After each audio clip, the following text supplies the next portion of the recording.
क्या वजह हो सकती है कि कोई व्यक्ति एज ए कैरियर डिटेक्टिव बनने की सोचे, जासूस बनने की सोचे, और वो भी एक महिला, एक लेडी, और वो भी डिटेक्टिव?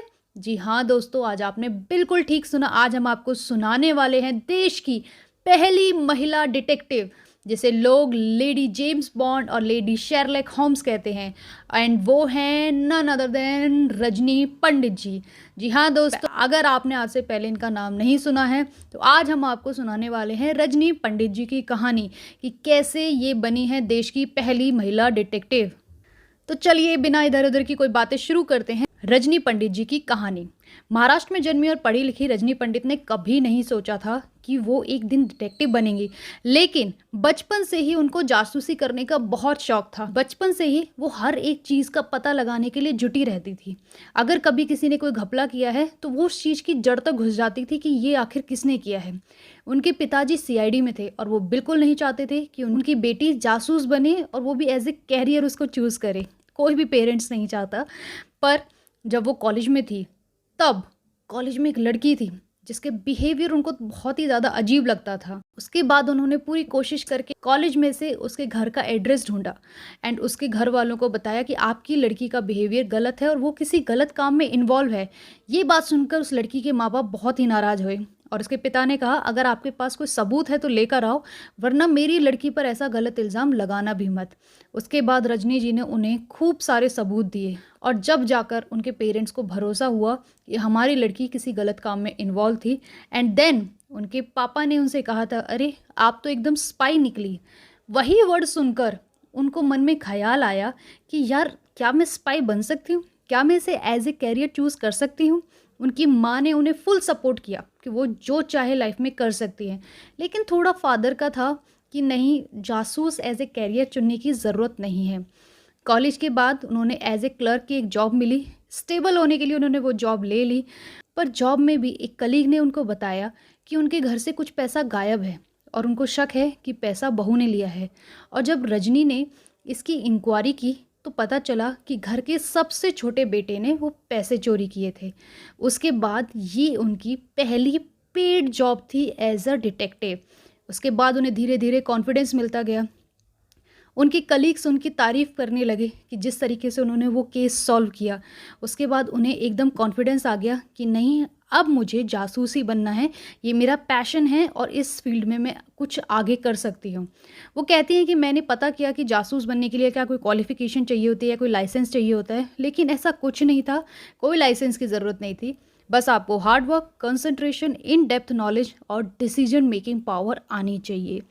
1991 में उन्होंने खुद की रजनी पंडित डिटेक्टिव सर्विसेज स्टार्ट की, जिसको लोग रजनी इन्वेस्टिगेशन ब्यूरो भी कहते हैं। उन्होंने अपनी एजेंसी की एड बहुत सारे न्यूज़पेपर्स में दी, पर सब ने रिजेक्ट कर दी कि आखिर एक लेडी डिटेक्टिव का काम कैसे कर पाएगी। रजनी का सबसे मुश्किल केस जिन्होंने उन्हें बहुत ही ज़्यादा फेमस किया, वो मैं आपको सुनाती हूँ। एक मर्डर केस था जिसमें पुलिस ने भी अपने हाथ खड़े कर लिए थे। एक महिला ने अपने पति और बेटे की हत्या कर दी थी। पहले उन्होंने पति की हत्या करी प्रेमी के साथ मिलकर, और जब बेटे को इस बात का पता चल गया था तो उन्होंने बेटे को भी मरवा दिया था। पुलिस ने लाख कोशिश की, महिला पर नज़र रखी, सब कुछ किया, लेकिन उन्हें कोई सबूत नहीं मिला और उन्होंने केस को क्लोज़ कर दिया। तभी एक रिलेटिव जो हैं उस फैमिली के, वो रजनी पंडित जी के पास आए, उन्हें सारी कहानी सुनाई और उसके बाद उन्हें वो केस दिया गया। रजनी जी ने पहले कुछ दिन तक उस महिला पर नज़र रखी, उसके आने जाने की गतिविधियों पर नज़र रखी। लेट आना जाना है उसका घर पर, तो इस तरीके से उसका कुछ नहीं पता चल रहा था। तब रजनी जी ने भेष बदल कर उसके घर में एज ए नौकरानी, एज ए मेड वहाँ पर घर में काम मांगने के लिए गई और उन्हें काम में लिया। धीरे धीरे रजनी जी ने अपनी मालकिन का भरोसा जीता। उसकी जब वो बीमार होती थी उसकी सेवा करती थी, उन्होंने उसकी बहुत केयर की। उसके बाद उनकी मालकिन को उस पर भरोसा हो गया कि हाँ, ये मेरी अच्छी मेड है। वो धीरे धीरे एक रिकॉर्डर होता था, उसको वहाँ पर रखती थी कि कोई भी आ जाए वो सब कुछ रिकॉर्ड हो जाए। एक दिन क्या होता है कि रजनी जी उस टेप रिकॉर्डर को क्लिक करती हैं और उस क्लिक की साउंड उस महिला के कानों तक पहुँच जाती है और उसे थोड़ा सा डाउट हो जाता है रजनी के ऊपर। उसके बाद वो रजनी का बाहर आना जाना बिल्कुल बंद करवा देती है। वो उसे बिल्कुल कहीं भी बाहर नहीं जाने देती थी। 6 महीने रजनी जी ने घर की नौकरानी का काम किया, लेकिन एक दिन जो किलर था वो बंदा उससे मिलने आता है लेडी से, और उसी दिन रजनी जी को पता चलता है कि यही किलर है। लेकिन उसकी मालकिन ने उनका आना जाना मना बंद कर दिया था, तो वो बाहर नहीं जा पा रही थी। उन्होंने अपने पैर पर चाकू गिराया और अपने पैर को घायल कर लिया, और अपनी मालकिन से कहा कि मेरे पैर में खून निकल आ रहा है, मुझे जल्दी से डॉक्टर के पास जाने की ज़रूरत है।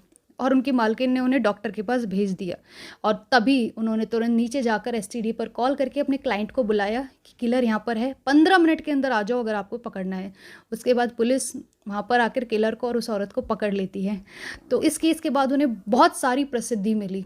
इसके बाद बहुत सारे लोग रजनी पंडित जी के पास अपने केस सुलझाने के लिए आने लगे। उन्होंने इस जॉब के चलते कभी ज़िंदगी में शादी नहीं की। वो कहती हैं कि मेरी जॉब ही मेरा पार्टनर है, और वो अब तक 67 अवार्ड्स जीत चुकी हैं और 80,000 से ज़्यादा केस सॉल्व कर चुकी हैं। लोग कहते हैं कि जो औरत घरों को तोड़ती है उसको अवार्ड देने की भला क्या ज़रूरत है, लेकिन वो कहती हैं कि अगर बीमारी का सही टाइम पर पता चल जाए, सही इलाज हो जाए, तो वो बीमारी बढ़ने से आप रोक सकते हो। आज उनकी कंपनी में बतौर 20 लोग जासूस के तौर पर जुड़े हुए हैं, जो कि सब अपना इंडिपेंडेंट काम भी करते हैं एज ए डिटेक्टिव।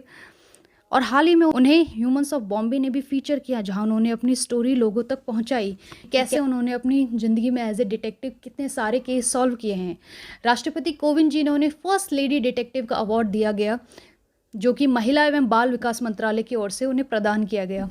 रजनी पंडित जी के बारे में इतने सारे केसेस मैंने पढ़े हैं, अगर मैं आपको सारे केसेस यहाँ सुनाऊंगी तो वीडियो शायद घंटे भर से भी ज़्यादा की लंबी होगी। बहुत ही इंटरेस्टिंग। अगर आप उनके बारे में पढ़ना चाहते हैं तो ज़रूर सर्च कीजिए, ज़रूर उनके केसेस के बारे में पढ़िए कि कैसे उन्होंने कितने सारे केसेस सॉल्व किए।